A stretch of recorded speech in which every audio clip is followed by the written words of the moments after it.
ini. Seterusnya, sekali lagi saya dengan segala hormatnya menjemput Ayahanda Haji Ramli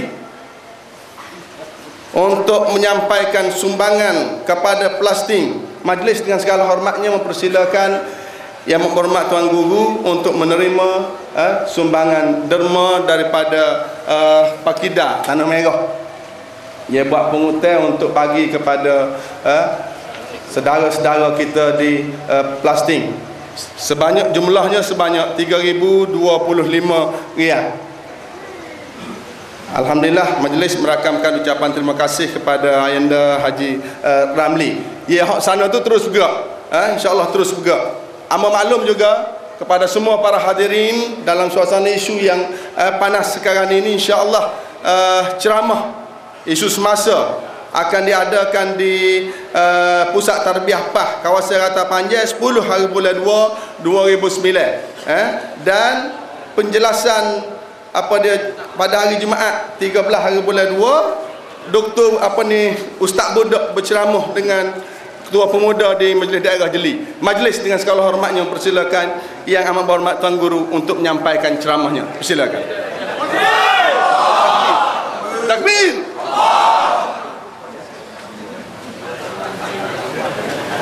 Assalamualaikum warahmatullahi wabarakatuh. A'udzubillahi minasyaitonir rajim. Bismillahirrahmanirrahim. Innallaha ya'muru bil 'adli wal ihsan وإيتاء ذي القربى وينهى عن الفحشاء والمنكر والبغي يعظكم لعلكم تذكرون. Sesungguhnya Allah merintah manusia supaya menjalankan keadilan, wal ihsan dan berbudi, wa ita'il qurba dan ambil cana pada kaum keluarga, wa yanha 'anil fahsya'i dan Allah tu juga larang manusia daripada benda keji, wal munkari dan munkar, wal baghi dan melakukan kezaliman. Ya'idzukum, ini semua nasihat aku pada kamu semua, la'allakum tazakkarun, mudah-mudahan kamu ingat dari mana kamu datang dan ke mana sudahnya kamu akan depan, kamu akan sampai. Subhanallah. Yang dia sudah kongsi Fadil yang berbahagia dan Dr. penceramah sekejap tadi, Yang Berhormat Ni'mat Abdullah, yang berbahagia saudara Ustaz Wan yang Ketua PAS kawasan Tanah Merah, sekalian ahli jawatan kuasa PAS kawasan, jawatan kuasa menganjurkan majlis yang begini permain, begini ramai orang yang macam daripada apa ni. Para hadirin sekalian, Yang Berhormat Ni'mat telah sebut meninggi dengan kejahatan UMNO. Datuk Doktor telah sebut kejahatan Yahudi. Semua kedua-duanya jahat. Amba nak sebut apa tahu. Gini berarti semua, malam ni kita ceramah pada tengah hari kemarin, hari Jumaat tu kita ceramah juga di masjid. Kita panggil khutbah Jumaat.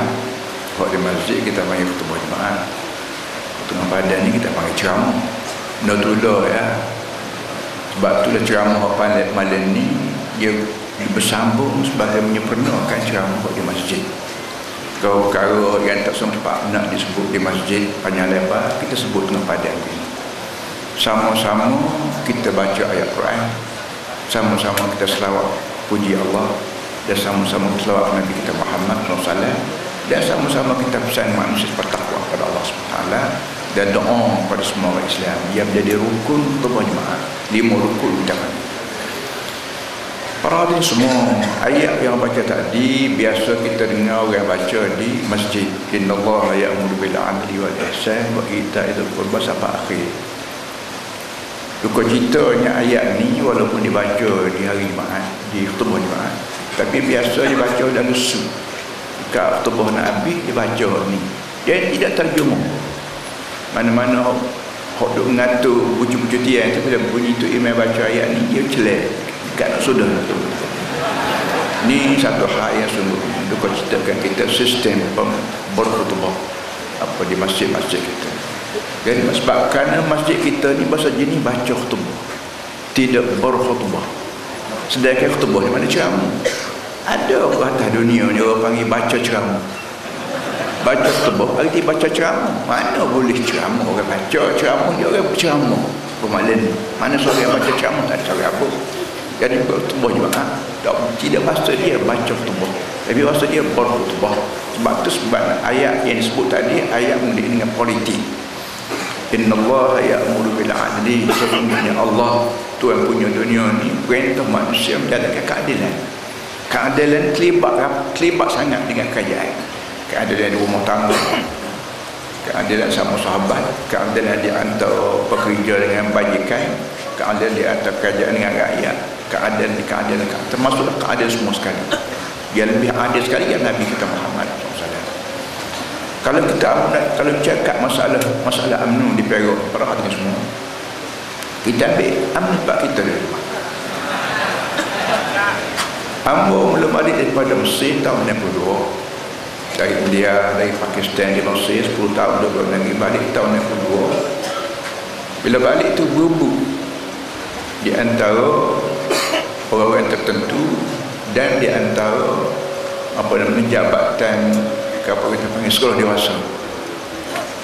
Amba kata boleh nak jadi kerja dewasa, tapi syaratnya amba kena royak supaya amba mengaji. Amba tak ada royak supaya dia menang. Kalau